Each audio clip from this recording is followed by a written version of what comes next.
little late. What's going on, everybody?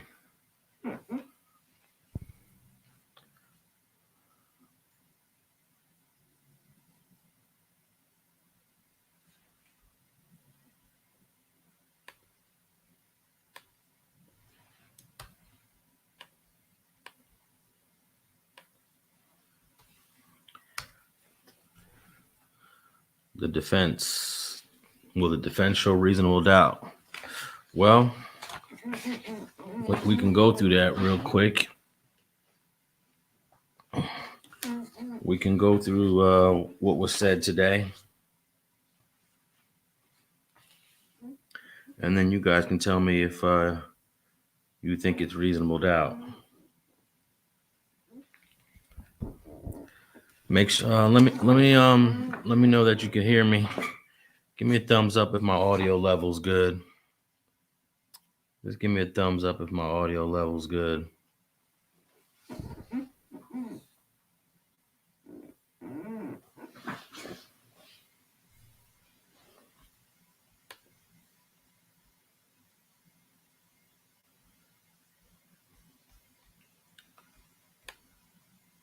Yeah, I was in court for the opening statements in the Tory Lanez case. And we could talk about it. Just let me know if the audio is good. I'm gonna give you guys a synopsis of what happened in court today.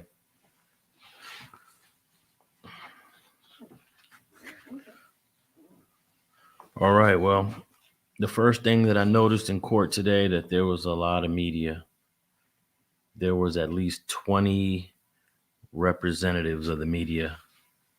That's like more than double than during the Eric Holder Nipsey Hussle case.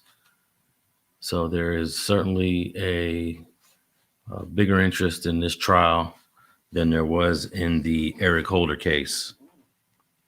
So that was a little disappointing.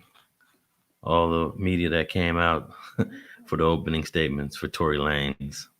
And we're not even talking about a homicide. It's assault, shooting, discharging a weapon. So that was interesting. But the prosecution opened up its statements by saying, "Dance, bitch."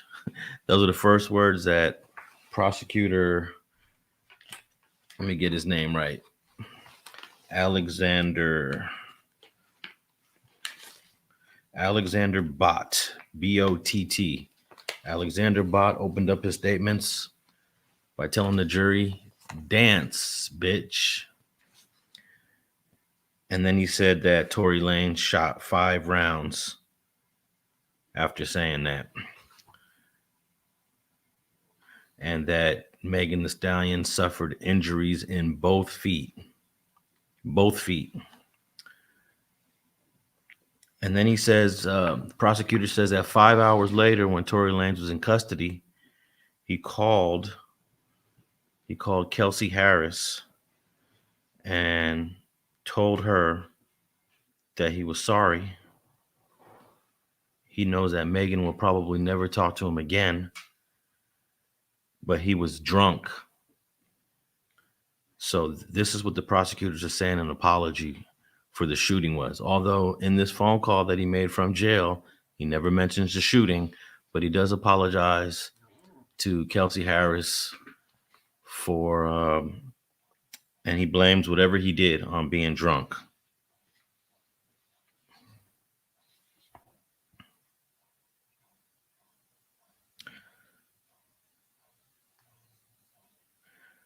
So the prosecutor said that Megan's going to come to court and she's going to tell a story that they went to Kaylie Jenner's house.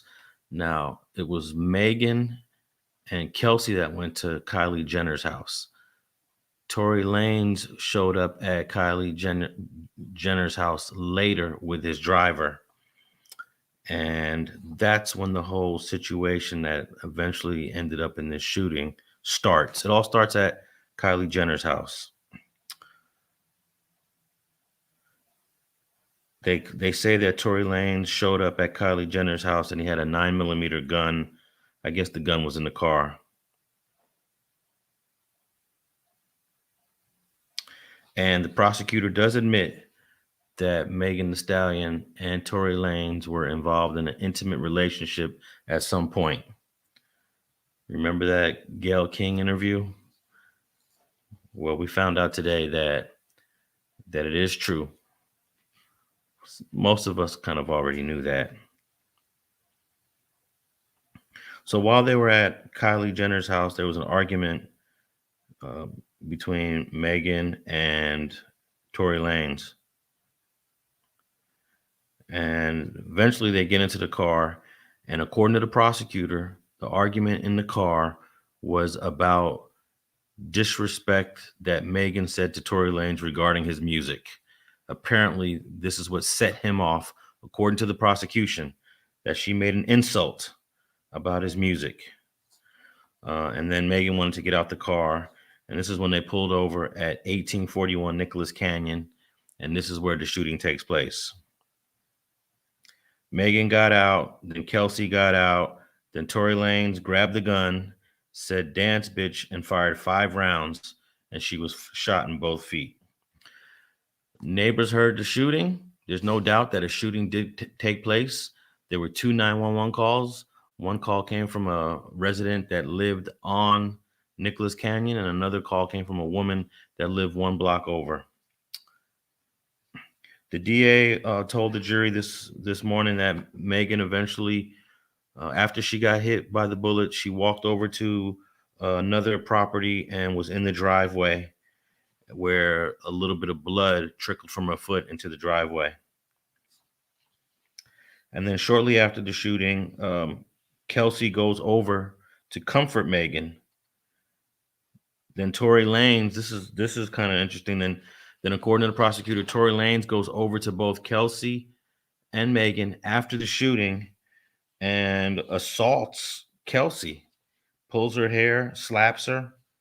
And this is when apparently her jewelry, she had a chain with a pendant. Her jewelry was broke and left in the street. And an acrylic nail apparently broke off of Kelsey's hand and was in the street, according to the prosecutor, of course. So then, according to the prosecutor, the driver, Mr. Smith, came over to break the fight. And then after all of that drama, Megan and Kelsey got back in the car and drove off. Then they drove off. They hit Hollywood Boulevard. LAPD sees them within minutes and they get pulled over. And then that's when you see the video that everyone's seen, all 4 of them getting out the car. And at this point, Megan Thee Stallion is denying that there was a shooting. So they take her to the hospital and they arrest the other 3. The driver, Kelsey, and Tory Lanez all get arrested. And this shooting happened at 4:22 a.m. And then the prosecutor's saying they're going to have evidence that Kelsey sent a text message at 4:27, 5 minutes later. And in that text message, she sends a text message to Megan's security, a guy named Justin Edison. And in that text message, Kelsey writes, "Help, Tory shot Meg, 911." So they're going to introduce, apparently Justin Edison is going to come and testify regarding that. And then the prosecutor says that gunshot residue tests were done on everyone. Gunshot residue is the chemicals from the bullet that will be on your hand after you pull the trigger on a gun. There's like a vapor of gunshot residue that lands on your hand, and they tested everyone for gunshot residue except for Megan because she was taken to the hospital. The driver was negative, but Kelsey, the girl, and Tory were both positive for gunshot residue. So that's interesting. And the prosecutor explained there's 3 ways you can get gunshot residue on your hands. One, of course, is shooting the weapon. 2 is, of course, standing next to someone that's shooting the weapon. The gunshot residue can travel a certain distance. And then the third way is through if you touch someone, if you touch their hand and you get it on your hand through transfer. And the prosecutor saying since Kelsey was standing close to Tory Lanez when he shot, that's why she tested positive for gunshot residue. Also, the gun was tested for DNA. And what's interesting is there's 4 people's DNA on that gun. And the prosecutor is claiming they cannot exclude Tory Lanez's DNA. They can't say that it's him, but they can't say that one of those 4 is not him. So you know what that means, right? If you can't say it's him, then you can't say it's him. But the prosecutor said they cannot exclude him as being one of the 4. What else? And then they played the phone call that Tory Lanez made from jail when he called Kelsey. She was at the hospital at Cedars-Sinai when he made the call from jail. This is about 9 a.m., 5 hours after the shooting. And he says that she's probably never going to talk to me again. I was so drunk. It ain't going to make everything right. I would have never did that shit if I wasn't so drunk. And according to the prosecutor, that's an admission to the shooting. And then once he got out, he bailed out of jail later that day, 9 p.m. He texts Megan. Tory texts Megan directly and says, I know you'll probably never talk to me again, but I'm sorry from the bottom of my heart. I was too drunk. That's a text that he sent at 9 p.m. So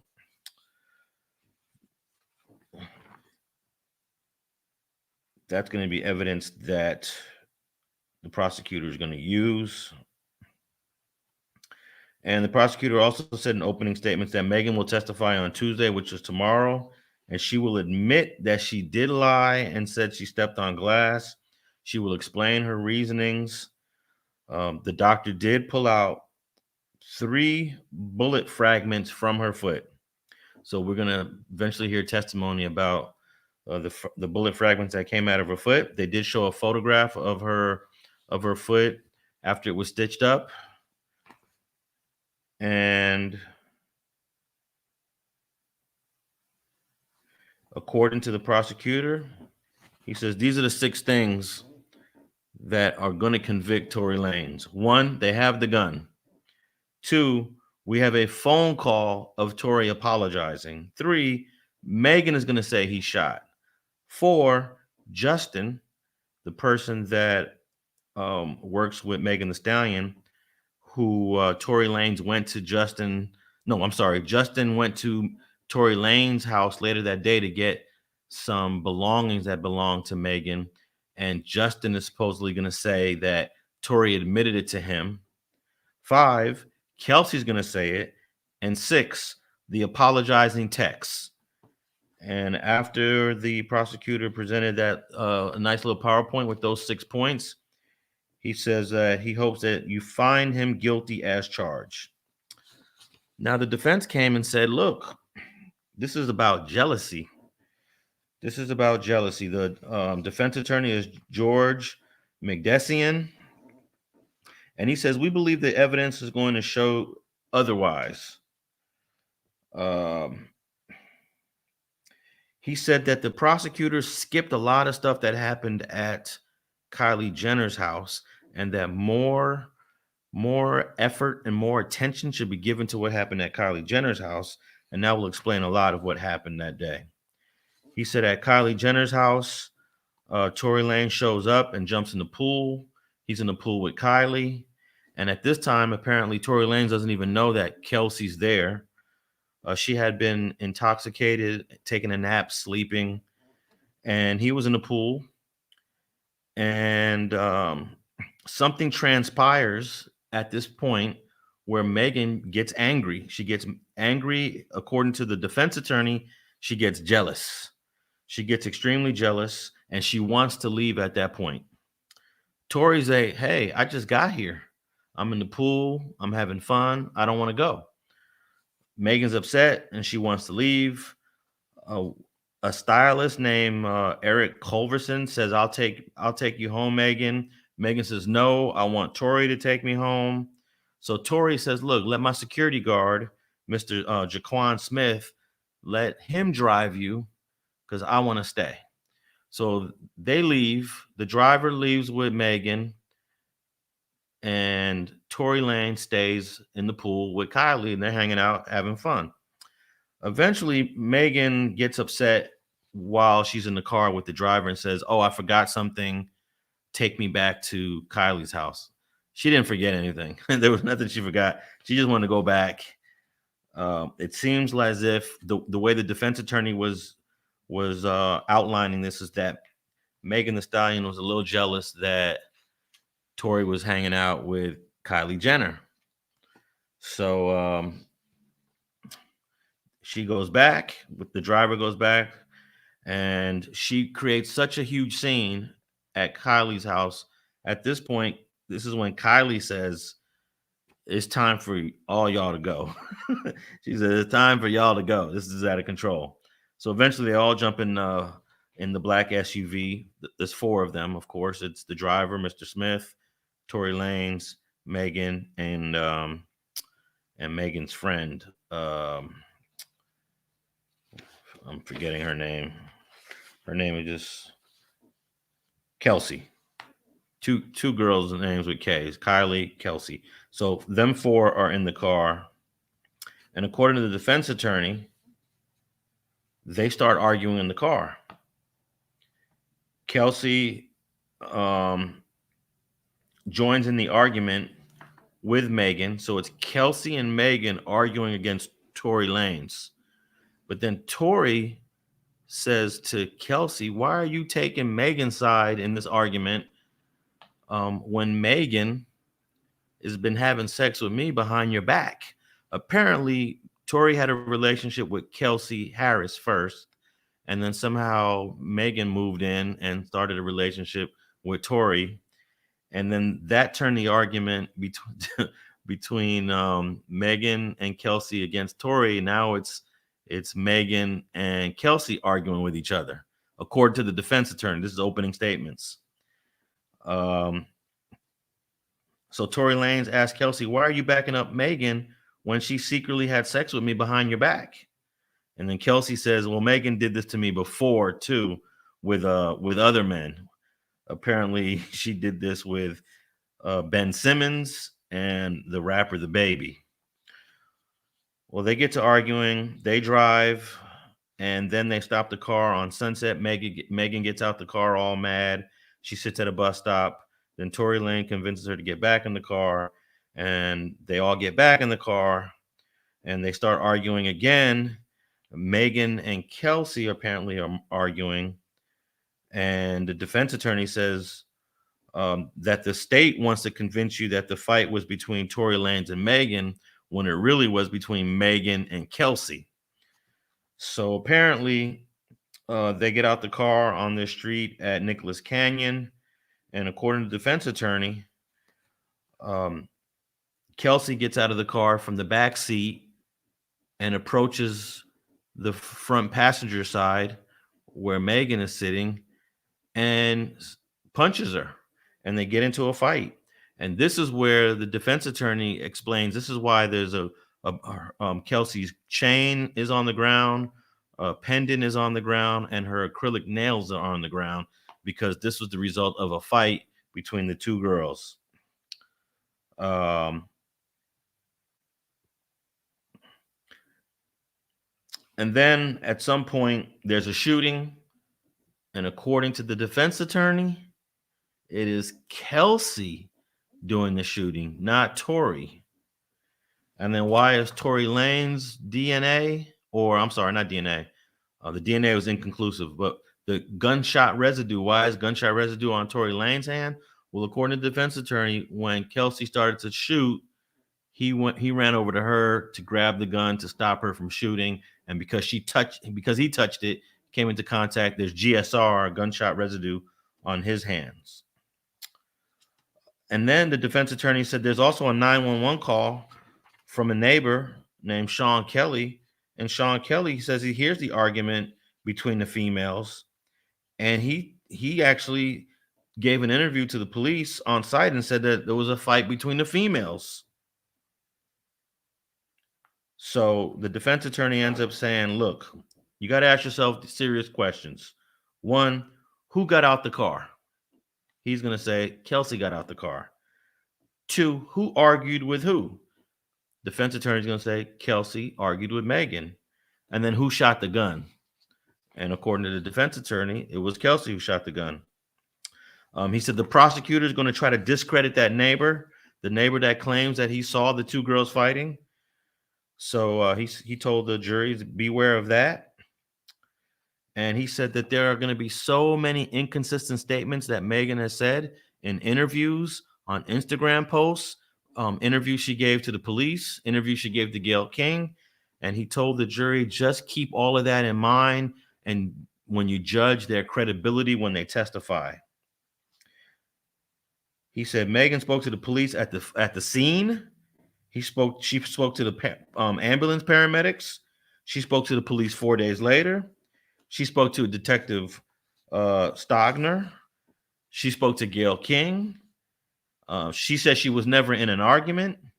She said she left herself out of the argument. And the defense attorney said all of these statements that she's previously made are going to be found to be untrue. You are going to have to judge the credibility of the witnesses. He said initially Megan denied everything. She said the reason why she said she stepped on glass was because she didn't want the police to shoot anyone. But what you don't know, the defense attorney said, the police had already took everyone into custody, had the gun in custody as well. So there was no threat of the police shooting at any of them. And she continued to state that story. She said on her IG, the defense attorney said on her IG Live and on Twitter, she said her back was turned when the shooting happened and didn't see anything. So based on all those statements that the defense is going to outline during this trial, he says that Megan Thee Stallion is is her credibility trustworthy? He said, listen to the interview that she gave with Gayle King. She said in that interview that she had never had sexual relations with Tory Lanez. But then eventually Megan Thee Stallion admitted to sexual relations with, when being interviewed by the prosecutors, it took her two years plus to finally admit that she was involved in an intimate relationship with Tory Lanez.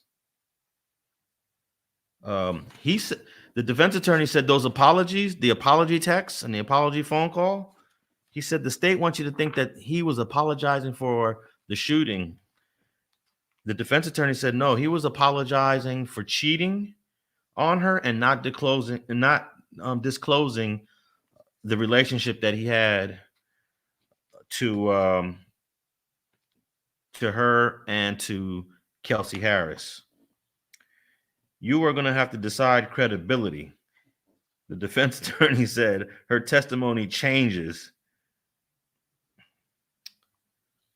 And the DNA is inconclusive. Therefore, the defense attorney said that the DNA is inconclusive on the gun, and it's actually no DNA on the magazine.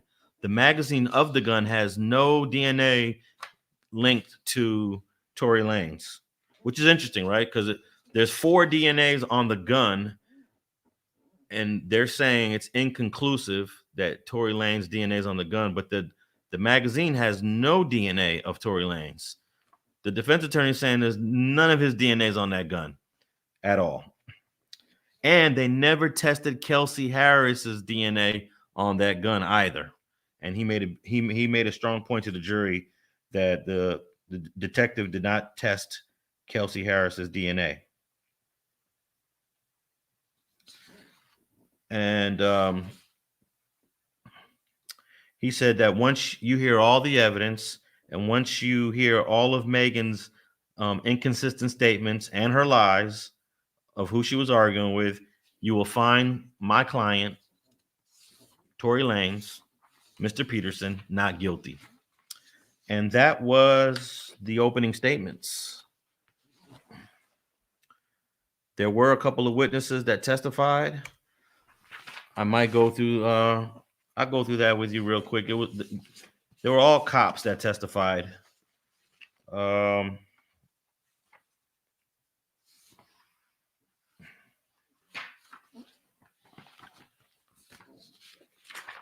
All cops that testified.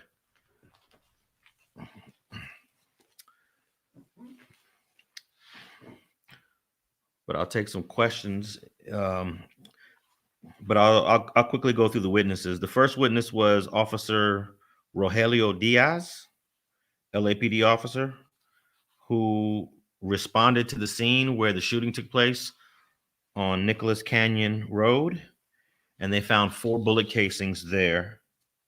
They found the metal chain. Kelsey's metal chain was on the ground. The pendant was on the ground. Her acrylic nail was on the ground. And the second witness was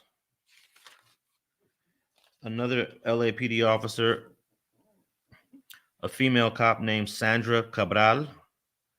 She was part of the officers that pulled Tory Lanez and all of them over on Hollywood Boulevard, pulled the car over and did a felony stop. And the third witness was former LAPD officer Scott Lind. He is now employed with the Chino Police Department in San Bernardino County. He's the one that collected all the evidence, the bullet fragments, the chain, the pendant, the acrylic nail. And the fourth witness was Detective William Acosta from the Hollywood Division of the LAPD. He has 15 years on the force. And I will write up a summary of all 4 of those witnesses that you can check out at streetgangs.com. And that's what I have. We got let me if you guys want to tap in and ask some questions, go for it. Let's see here. Xander Day? Can you hear me? I can barely hear you. Hold on, let me turn that off.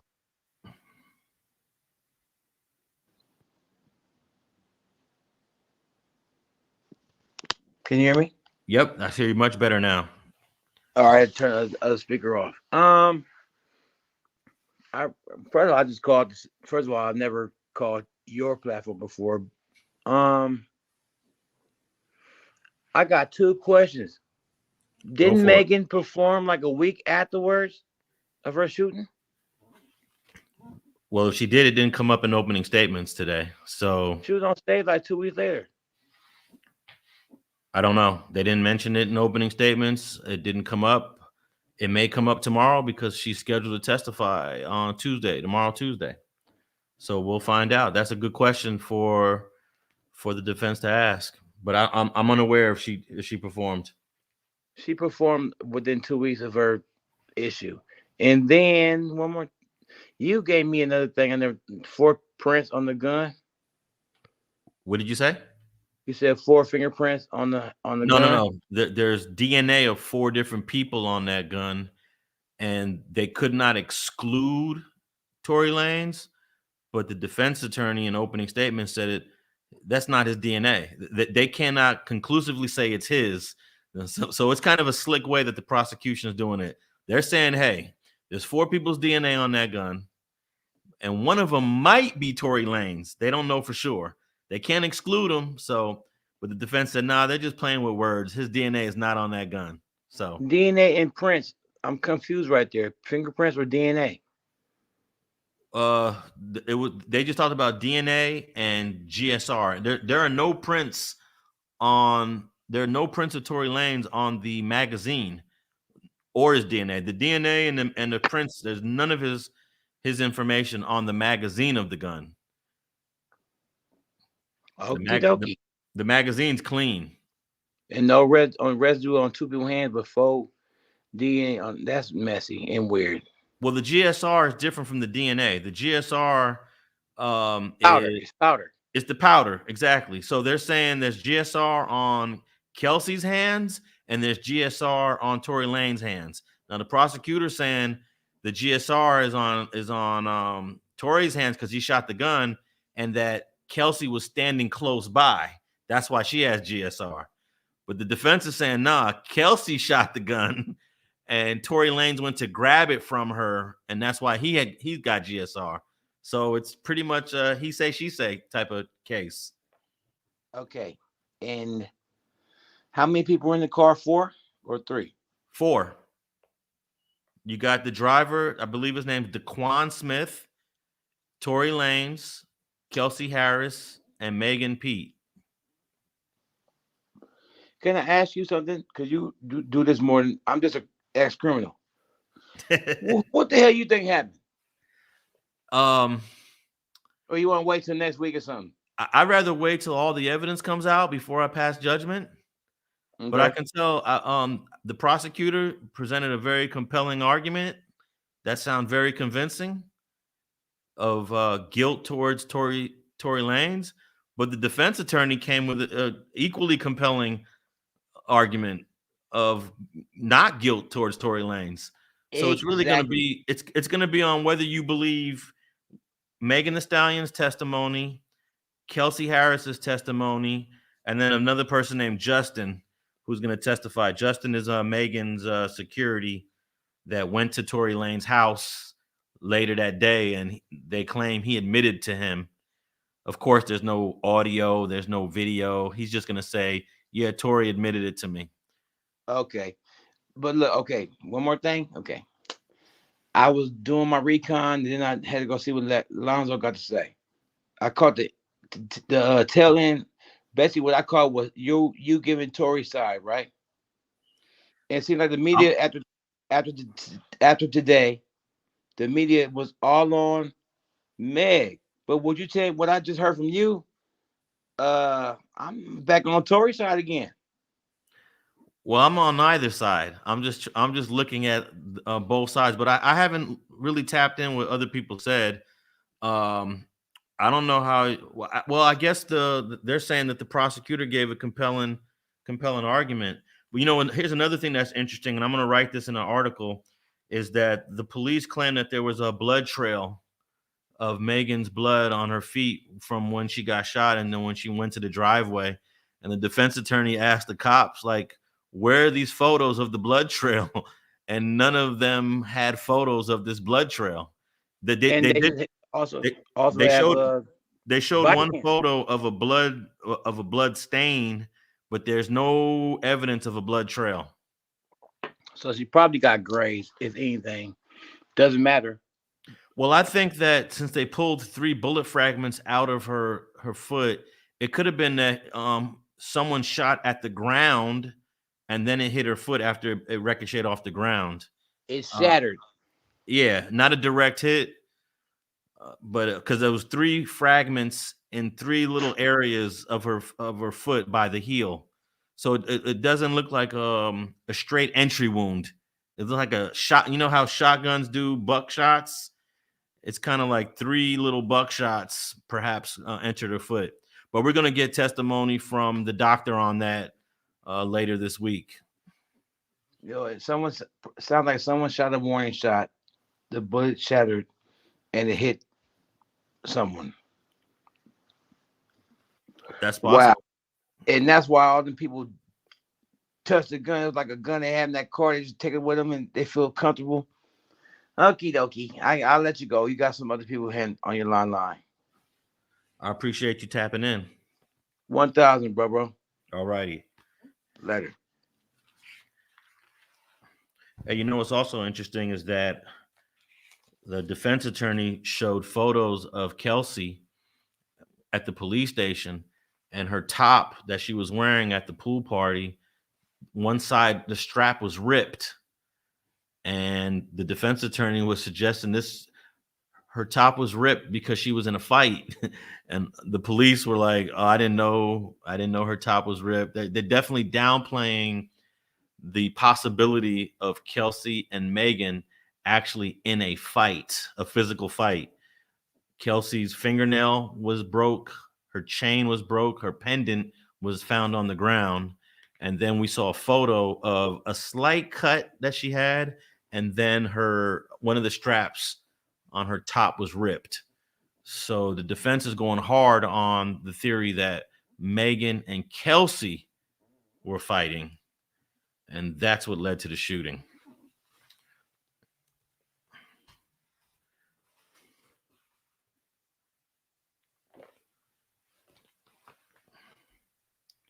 Let's see here.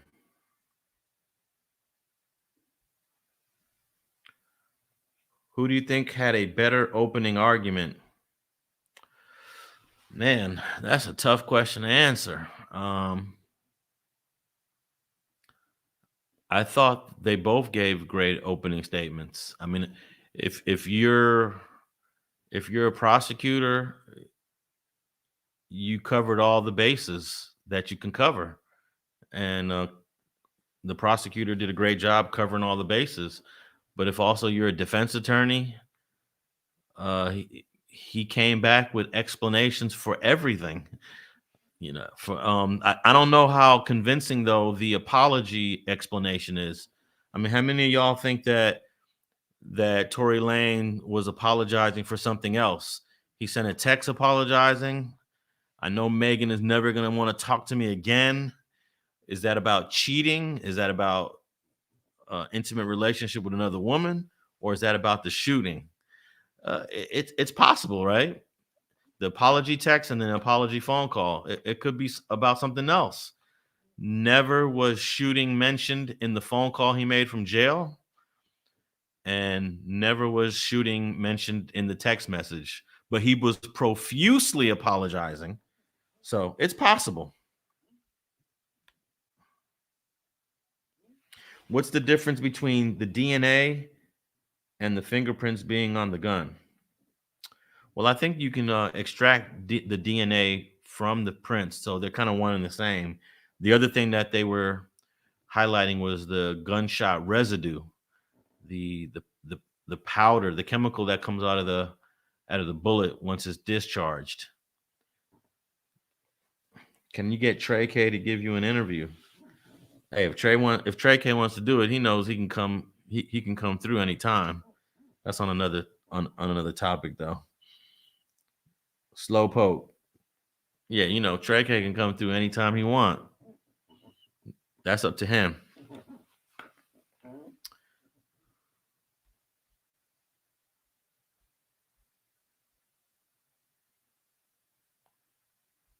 Who has the stronger case in your opinion, Megan or Tory?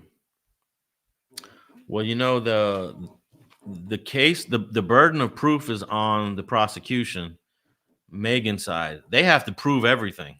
The defense doesn't have to prove anything. They don't have to present any witnesses. They don't have to do anything. So they have to prove the case.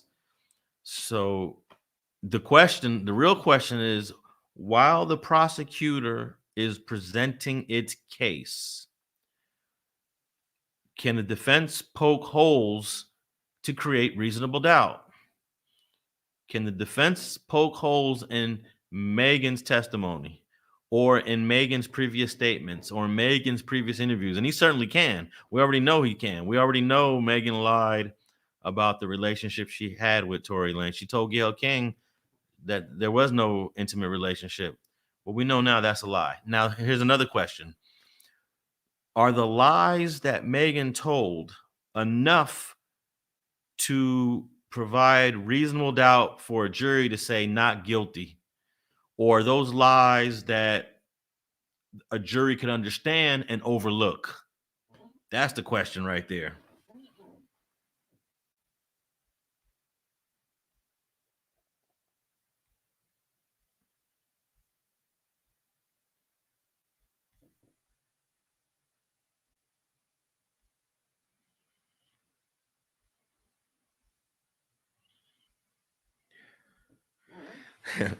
Why I haven't spoke on it? That's I don't really speak on. I don't respond. You know how many people have spoke on me on this internet in the last 20 years, and I don't respond to anyone.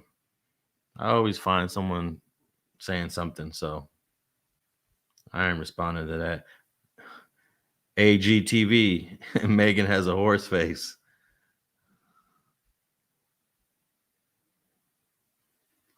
How can you show up to court and just lie? I don't know what you mean by that. No win podcast. Just sounds like some messy fighting over who's messier. Well, according to the defense, Kelsey and Megan were the ones fighting. According to the prosecutor, it was Tory and Megan fighting. And also the prosecutor threw in that Tory assaulted Kelsey after the shooting, walked over to her, smacked her up,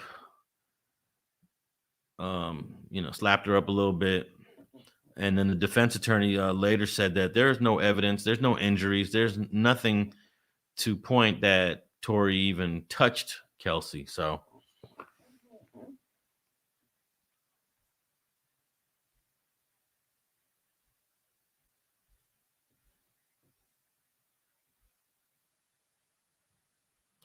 what's the jury makeup?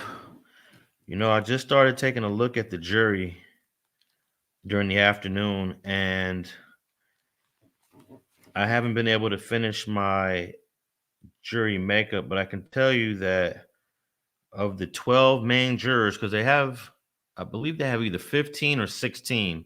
So that means maybe 3 or 4 alternates. It's probably 16 jurors, 4 alternates. 1, 2, 3, 4, 5, 6, 7. It's like 8 females. 1, 2, 3, 4, 5, 6, 7, 8. I believe it's 8 females, but I'll tap in again tomorrow and and go over that again. But I was thinking to myself, "Man, look at all these women on this jury. They might have sympathy for Megan, and that's tough."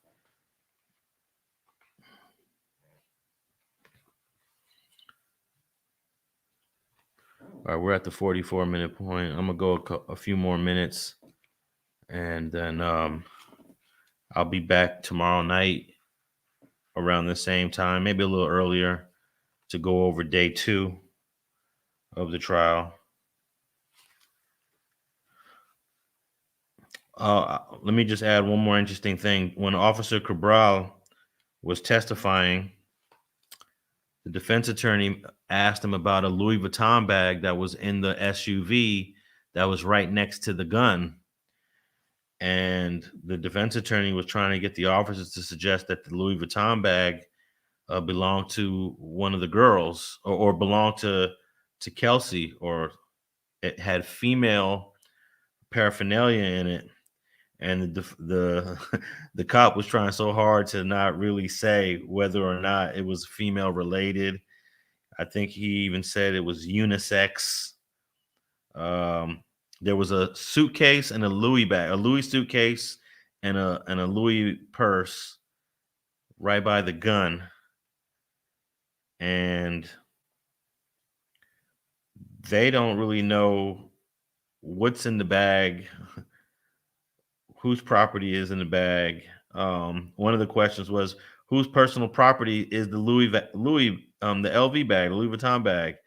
Officer Cabral said, "I don't know." Was the Louis bag open? Don't recall. Was the luggage opened? No. Aren't you looking for evidence, right? Yeah. So isn't this crazy? They didn't look in the bag, they didn't look in the suitcase, but after they found a gun in the car. You would have thought that once they found the gun in the car, now how many of y'all know this? They find a gun in your car, they are turning that car inside out. But apparently they did not do that for the contents in that car. I don't understand that, but that's what Officer Cabral testified to.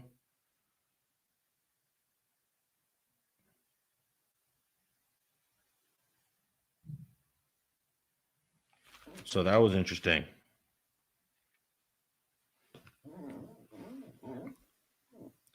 Megan lied so much it might be hinder her case. Evidence has shown that, but is it enough?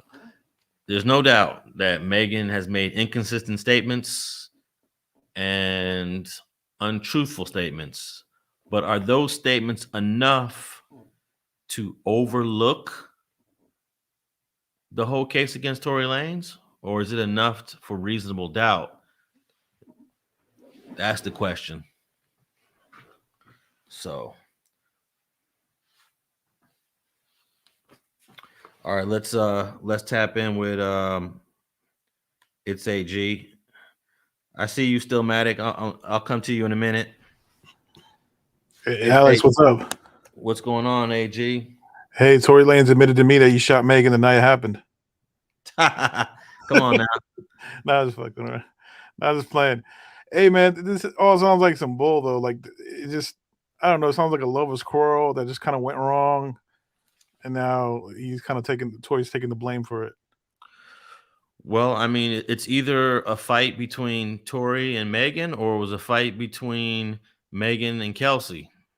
Right. And that's really what the jury is going to have to figure out. Who was the fight between? Yeah.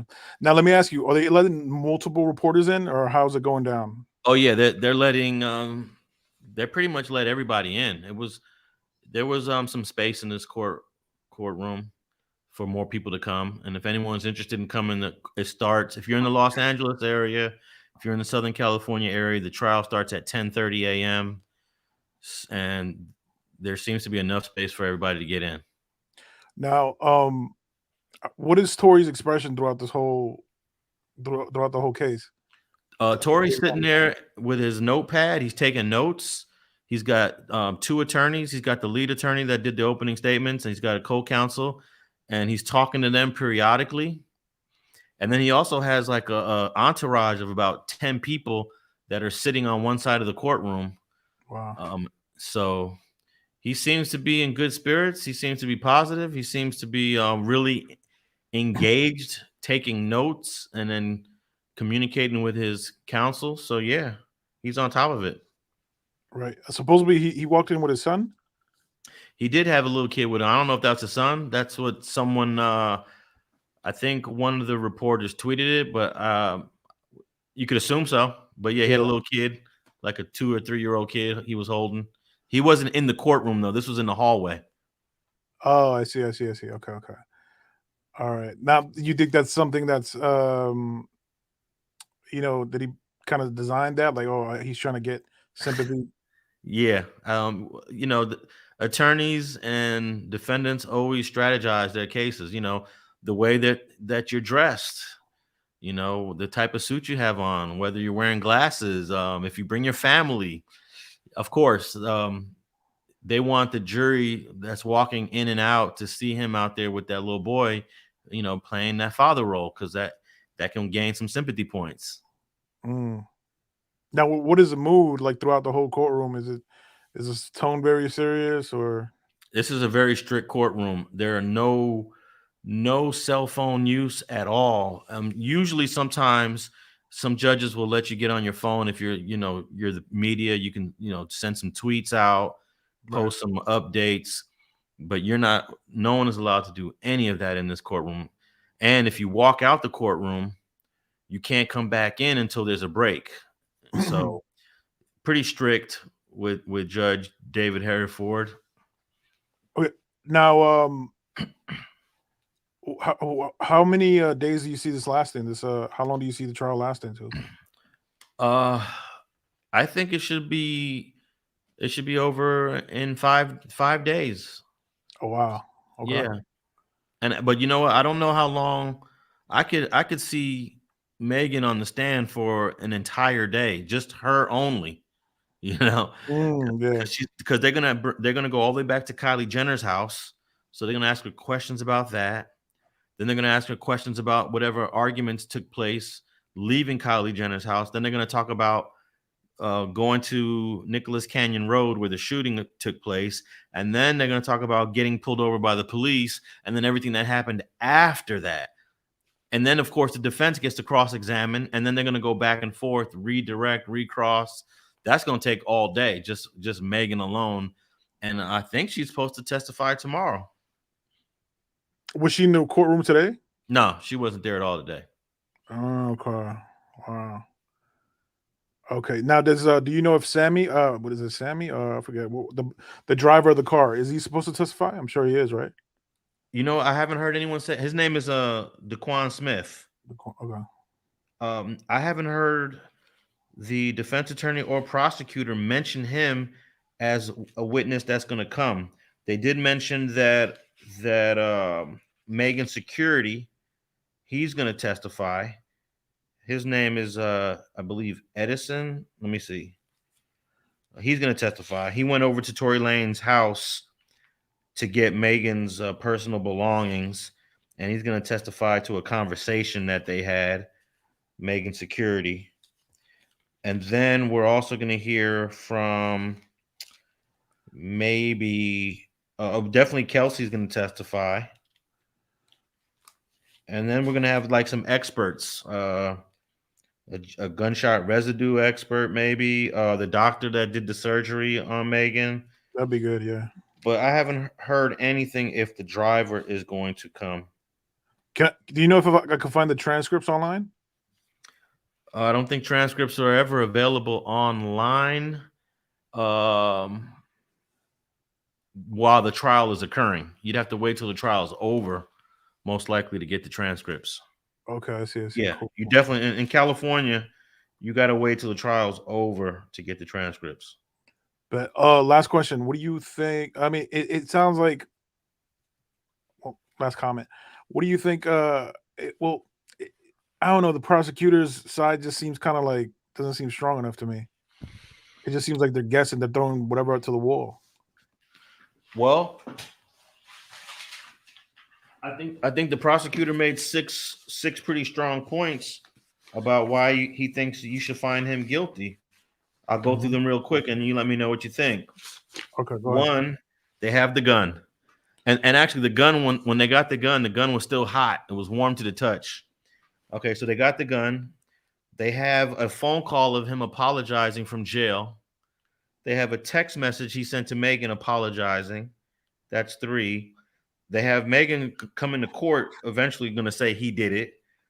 They're going to have Kelsey coming to court saying he did it. And then Justin is Megan's, I guess, security. He's going to come and say, he told me he did it. So those 6 points the prosecutor had on a PowerPoint. And I think those are 6 strong points. But, I mean, they can all be countered. All 6 of those can be countered. Right, exactly. All you need is a good counter. Yeah, and they do have good counters. So, but the counter they coming with is that Kelsey's the shooter. That's a hell of a counter. You know, they put the gun in her hand. So we'll have to see if that's an argument that the jury's willing to swallow. I don't know, my personal opinion, man. It just seems like if he comes back innocent, man, you got 3 liars there. Or it could just be that there was too much reasonable doubt that maybe nobody lied. A lot of people think with the O.J. Simpson trial that he really did it, but there was just so much reasonable doubt. Mark Furman was lying. He had racist past, you know. So it's just about creating some reasonable doubt, and that's all the defense is trying to do. All right. Thanks, Alex, man. Keep up the good work, man. Take care. All right, let's tap in with Stillmatic. Nas's What's second up, Alex? album. Yes, sir. Can you hear me? Yeah, go for it. Yeah, It Was Written was Nas' second album. Oh, my bad. It was written. Yeah. Stillmatic was the first one, and It Was Written was the second one. Wait, and what was the third one? The third one was I want to say Nostradamus, if I'm not mistaken. Nostradamus, Then I Am, then Stillmatic. What's on your mind? Yeah, Stillmatic was the one that had Ether on it. Oh, okay. Yeah. So my question for you is so Tory Lanez is on trial, Is Kelsey on trial with Tory Lanez, or she in the trial separately, or she's just a witness at this point? She's a witness for the prosecution. She's not facing any charges. She's got there's nothing. No one is charged with anything. The prosecutor doesn't believe that she's a part of it. That's the defense. The defense is saying she was the shooter. So no, she's not facing any charges. Okay, so with the different DNA and fingerprints on the gun, are they looking to have those people to come in that those fingerprints came in for, possibly? No, because the DNA, the 4 people's DNA on that gun, they're not even saying if they know who those 4 people are. They just know that there's DNA of 4 people on that gun, and they cannot exclude if it's Tory Lanez or not. But the defense is saying that's just a cute way of saying it's not his DNA. So they haven't identified the who the 4 people are, and they might not even know who they are, because in order to identify whose DNA it is, it has to match up in a database with people who've already previously been convicted of a crime. So if you've never been to prison or jail before or convicted of a crime, then they can't match that DNA.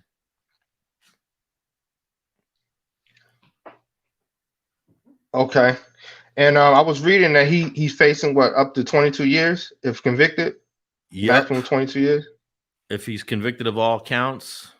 I believe most of the counts are going to run concurrently, but that's what the max is that he's looking at. But I don't think that this judge is going to run. If he's found guilty of everything, I don't think the judge will sentence him to something that's consecutive, the max. I think he'll get a concurrent sentence of like 5, whatever the max is on one of the sentences, like 6 years. He'll probably get something like 5 or 6 years if he's found guilty.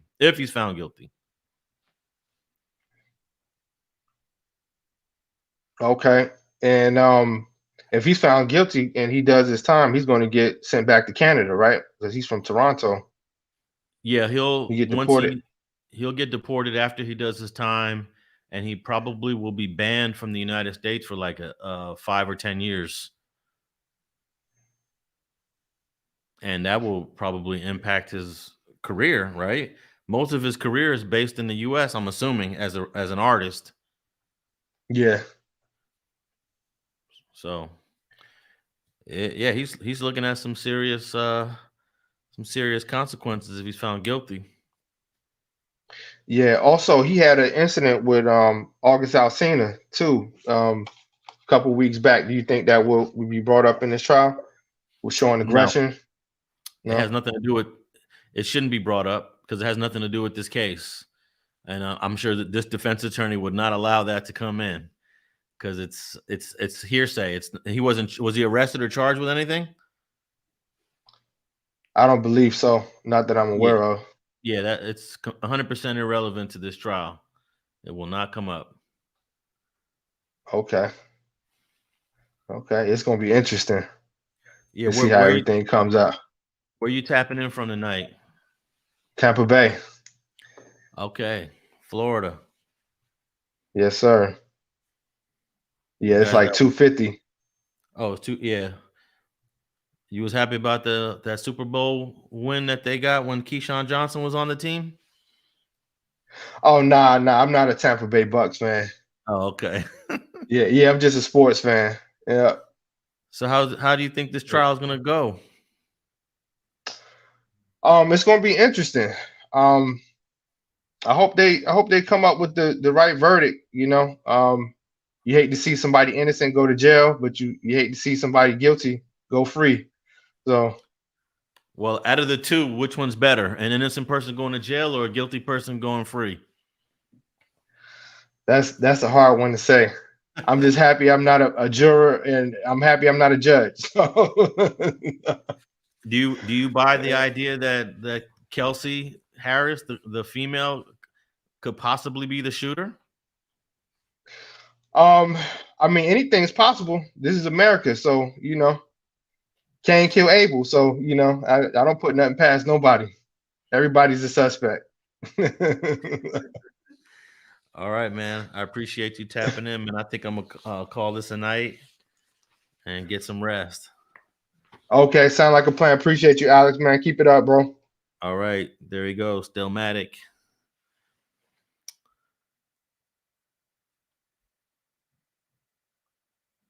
It's not about what you know, Big J21 says. It's what you can prove.